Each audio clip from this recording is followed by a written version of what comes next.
بسم الله الرحمن الرحيم. السلام عليكم متابعين قناتنا. اليوم ان شاء الله راح نقدم لكم اكله كلش طيبه، اكله موصليه وهي اكله عراقيه ايضا، اكله العروق، عروق الفرن.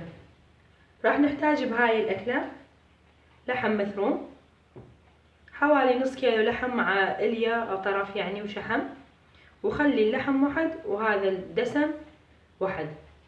نحتاج الجريش برغل الناعم نفس اللي نسوي بيه الكبة. هذا الجريش كوبين من الجريش، تسوي لنا صينيتين او 3 حسب حجم الصينية اللي عندك. برغل اللي هو اخشن من الجريش، بس المفروض يكون بدون شعرية، بس اني هذا المتوفر عندي حاليا وعادي يصير ماكو اشكالية. نص كمية الجريش، فاذا انت مخليه كوبين جريش خلين كوب من البرغل، وطحين للعجن حسب الكمية اللي نحتاجها بالعجن. الطحين حتتحكم بيه العجينة مالتنا، يكون طحين الحصة يعني الأسمر، ماكو داعي الطحين الأبيض، وإذا ما متوفر عادي طحين الأبيض الصفر. الخضروات نحتاج بصل حوالي نص كيلو بصل أو أكثر أو أقل حسب الرغبة، يعني اللي انتو حسب تحبون كمية البصل. فإذا اللحم عندك كميته قليلة تكثرين البصل حتى تكون الحشوة مناسبة، وإذا عندك اللحم هواي نقصي من البصل. يعني انت هاي كمية اللحم كمية الخضروات انت تحكمين بيها حسب المتوفر عندك.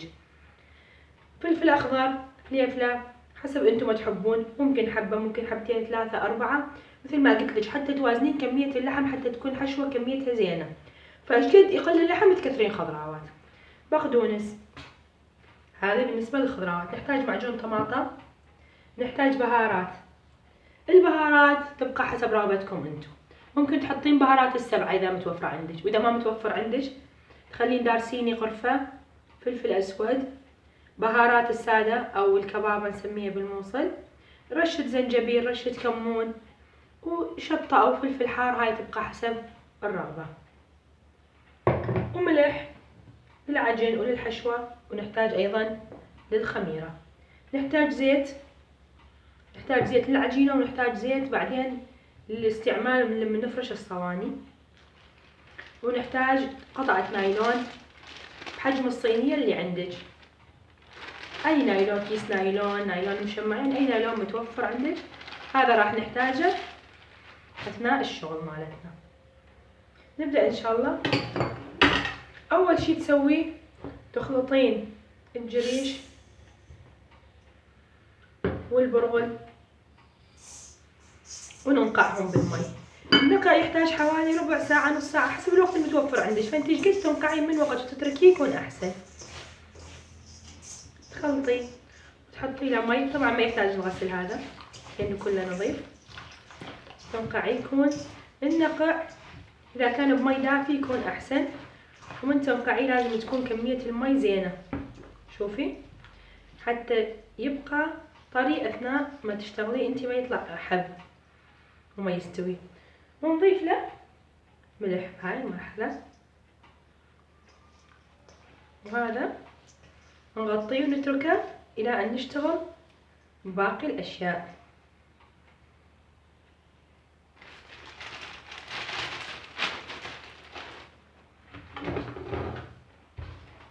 أثناء ما ينقع احنا راح نثرم الخضروات، نثرمها ناعم بحجم اللحم. فإذا عندك ست البيت إذا تحبين تثرمين بإيدك، فاحنا هسه راح نثرم الخضروات إن شاء الله ونرجع لكم. بعد ما ثرمنا الخضروات شوفوا البصل، الفليفلة، البقدونس، نثرمها بشكل ناعم بحجم اللحم. أول طريقة بالشغل هي إنه احنا راح هذول نخليهم على النار، البصل والبقدونس نسهيهم على النار أو نذبلهم على النار، بس مجرد إنه يذبل يعني يستوي نص سوا حتى يتكمل بعدين بالشوي بالفرن. فممكن تحبون تحطون زيت بالطاوة، أو تحبون، وأنا أستعمل هاي الطريقة، إنه آخذ الشحم أو الإليا اللي موجودة ويا اللحم أخليها تنزل دهنها، وبدهنها أسوي هذول يصير الأكل أطيب. هسه نشوفكم الطريقة. ننزل الدسم الإليا أو الدهنة أو الشحم الموجود ونقلبه على النار. هذا راح ينزل لي سمن أو دهنة، هذا الدهن هو اللي أنا راح أسوي بيه البصل واسهيه بيه. طبعا على نار هادية، ما اخليه على نار عالية لانه يحترق قبل ما ينزل الدهن. على نار هادية واقلب ينزل الدهن. البصل والفلفلة الخضراء نملحها على مود تذبل بسرعة. ندخلين الملح والفلفل الأسود على البصل يساعد على الاستواء السريع. أنا أخلي بالمرحلة بس الفلفل الأسود على الفلفلة وعلى البصل، وبقي باقي البهارات بعدين لما أسوي الحشوة.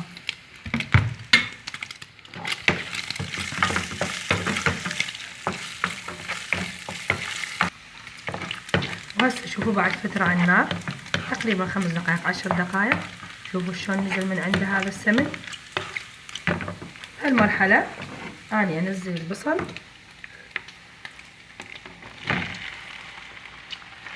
وأنزل البصل قبل الفليفلة على مود البصل شوي يحتاج وقت أكثر، 5 دقائق، وأنزل بعدين عليه الفلفل الأخضر أو الفليفلة.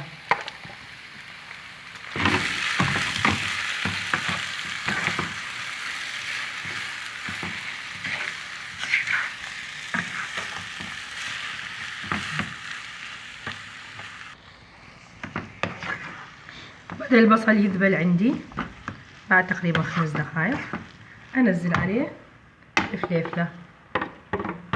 وممكن عادي تحطيهم يعني اثنين بنفس الوقت، ما فد شي يعني، عادي براحتك انتي.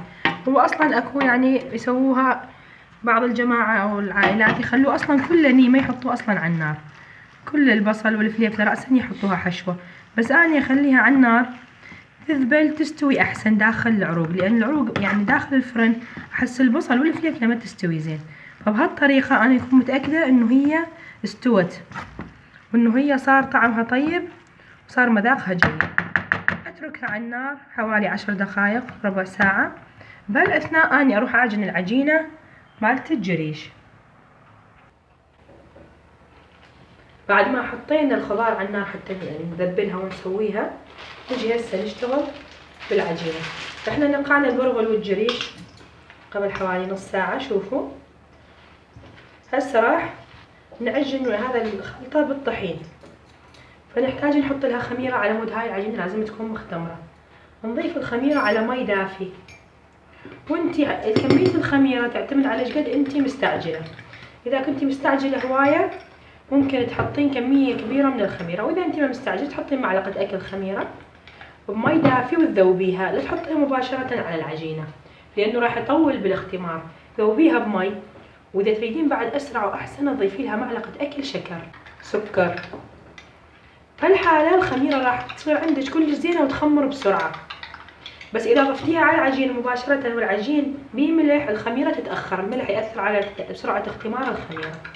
ولازم يكون المي دافي، المي البارد يخرب الخميرة ويخليها ما تختمر، وإذا كان حار أيضا يموت الخميرة وما تختمر. لازم يكون عندك المي دافي يعني تقدرين بإصبعك تحملين حرارته.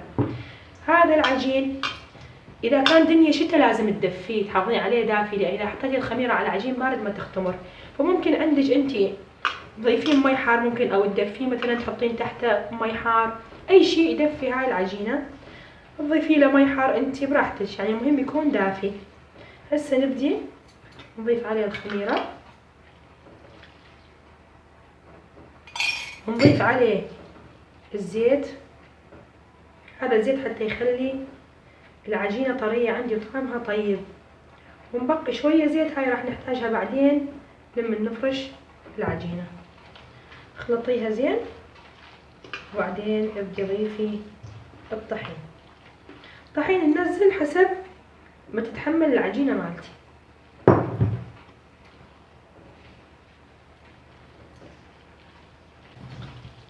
شوفوا بس بعدها طرية انزل بعد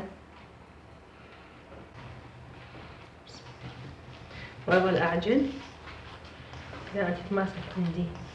تقريبا يعني احتاج اني طحين يعني مقد الجريش. مثلا اذا انت حاطه كوبين جريش تحتاجين تقريبا كوبين او شويه اكثر حسب نوع الجريش اللي عندك وحسب كميه المي اللي انت حاطتها. اذا انت حاطه مي كثير راح تحتاجين طحين كثير. اذا مقلله انت كميه المي شويه طحين راح تمشيك. تبقى حسب كمية المي اللي انتي حطيتيه. شوفوا صارت عندي عجينة. هاي العجينة اعجنها بشكل جيد وأبقيها إلى أن تختمر، يعني حسب كمية الخميرة اللي انتي حاطتها. حاطة هواية راح تختمر بسرعة، إذا حاطة قليل راح تحتاج نص ساعة يجوز أكثر. فهاي أكملها وأغطيها بقطعة النايلون اللي احنا حطيناها. لازم أدفيها زين حتى تختمر. بعد ما سوينا الطبخة هاي مالتنا على النار، ذبلنا البصل والفلفل الأخضر، هسه راح ننزل عليها باقي المكونات. فنضيف اللحم ونضيف البهارات اللي عندنا.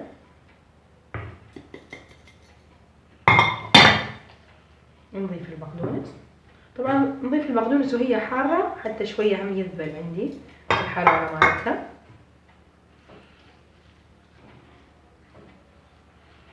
وننزل عليها جزء من المعجون، ونبقي شوية معجون هاي راح نحتاجها بعدين.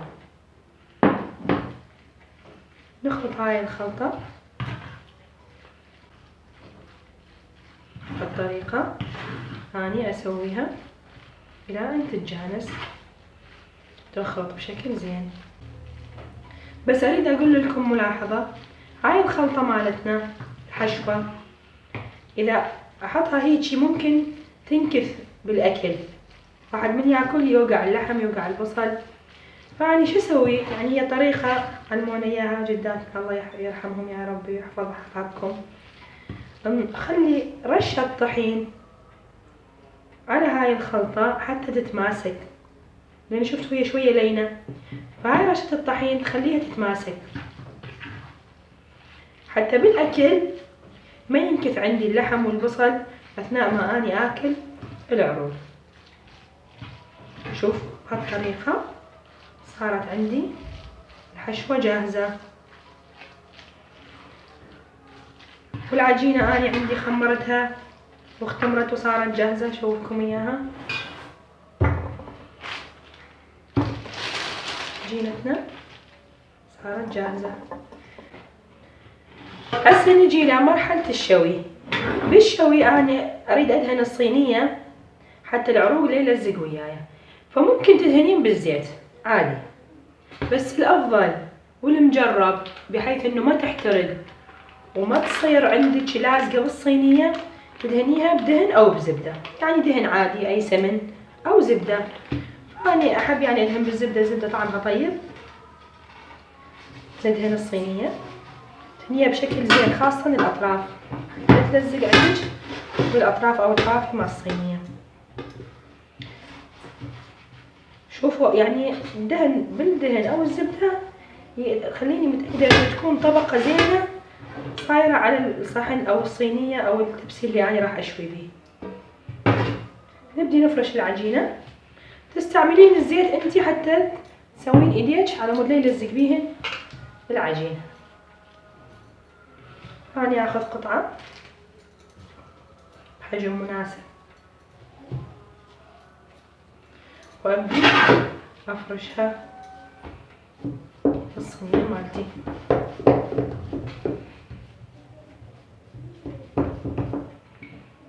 كل شوية بالزيت على مود لا يلزق. الثخن مالتها ما تكون ثخينة، اذا صارت ثخينة راح يصير الاكل هذا عندك ما طيب، يعني راح يصير كله عجين. فانت تسويها رقيقة قدر الامكان. هاي بهالطريقة صارت عندي الصينية. ابدي احط الحشوة، طبقة اخذت من الحشوة بهالطريقة اوزعها، تكون يعني ثخنها زين. اذا خفيفة حيل يصير الاكل ما طيب، يصير عندي بس عجين. واذا ثخينة حيل همين يعني يصير زايد عن اللزوم. هاني اسوي بهالطريقة واوزعها على كل بس اترك حوالي سنتيم من الاطراف على مود راح الزق بيه الطبقة مالت الوجه الفوقانية، فاترك على الحافية سنتيم تقريبا هذا أبقيه بدون حشوة. بهاي الطريقة أنا سويت الحشوة مالتها. أجي أسوي طبقة الوجه أو الطبقة الفوقانية. النايلون تذكرون اللي حكينا عليه، خلي عليه زيت كمية زينة، انهيها بشكل زين، واخذ قطعة بحجم مناسب، اسويها كرة بهالطريقة وابدي افرشها.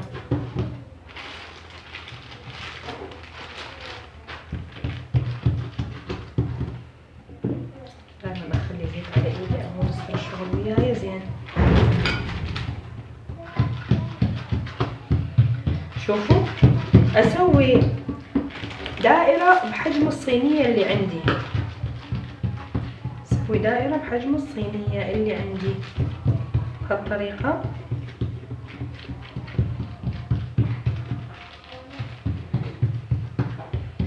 اتأكد من عندها. شلون اتأكد انه الحجم صار زين؟ اشيلها واحطها فوق الصينية. شوفوا تقريبا زينة. هذا هو. هسه راح انزل الغطا على الصينية، ابدي منه اثبتها الحافية وانزل بدون بهالطريقة. ابدي ادوس على الاطراف مالتها الحوافي واقفل عندي الصينية مالتي بهالطريقة. شوفوا اقفلها زين، اشيل النايلون واشيل عندي العجين الزايد، لا اشيله وارتبها اسويها بشكل حلو متناسق. وابدي اساوي الوجه. طبعا دائما تخلي ايدك زيت مثل ما قلنا، عمود انت تسيطرين على العجينة بهالطريقة.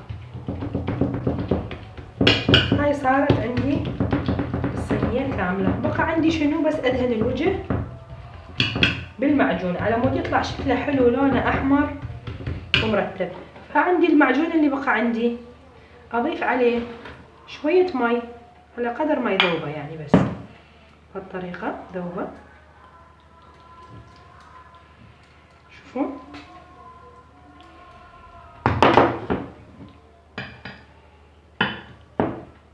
هاي الطريقة اذوب المعجون واضيف عليه زيت على مود ينطي طراوة بالشوي لا يصير يابس.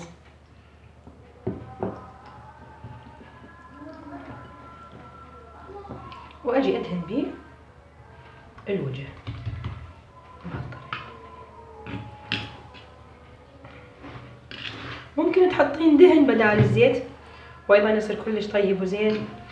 زبدة، يعني المتوفر والموجود عندك، اي شيء، حتى بالحشوة وحتى بالعجينة ممكن تضيفين الدهن بدال الزيت اللي انت يعني متوفر عندك واللي انت تحبيه. وهاي صارت جاهزة ندخلها للفرن.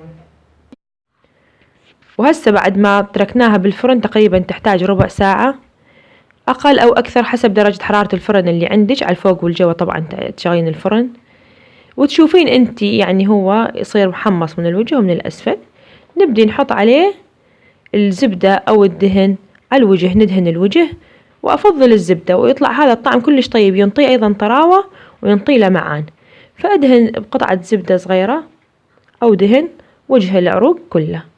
شوفوا شلون صار هسه، شوفوا شلون ما لزق، لان احنا ايضا الصينية دهناها بالزبدة او بالدهن السمن، يعني دهن. هذا من قلنا من ندهن الصينية للشواء بالزبدة او بالدهن ما يلزق الشواء عندك. اي شيء تشويه بالصينية ما راح يلزق اذا دهنتيها بزبدة او بدهن. وهسه نشوفكم طريقة التقديم. ناخذ العروق ننزله بصحن مناسب. شوفوا هسه راح نقطع من عنده قطعة ونشوفكم شلون الحشوة مالته وشلون راح يطلع شكله النهائي. طبعا هذا العروق اللي هم يعني يسموه بدولنا العربية العرايس، بس هذا العرايس بالطريقة العراقية الموصلية. شوفوا الحشوة مالته، هاي الحشوة، طبعا الطعم كلش طيب. وهذا شكله النهائي. وممكن انت يعني تقطعيه وتقدميه على شكل مثلثات مثل البيتزا، ممكن تقطعي على شكل مربعات، يعني انت حسب ما انت تحبين تقدميه وتزينيه بأي صورة. يعني ممكن شوية بقدونس، ممكن تضيفين زيتون أو قطع من الطماطة والجزر حسب ما انتم تحبون. وألف عافية عليكم.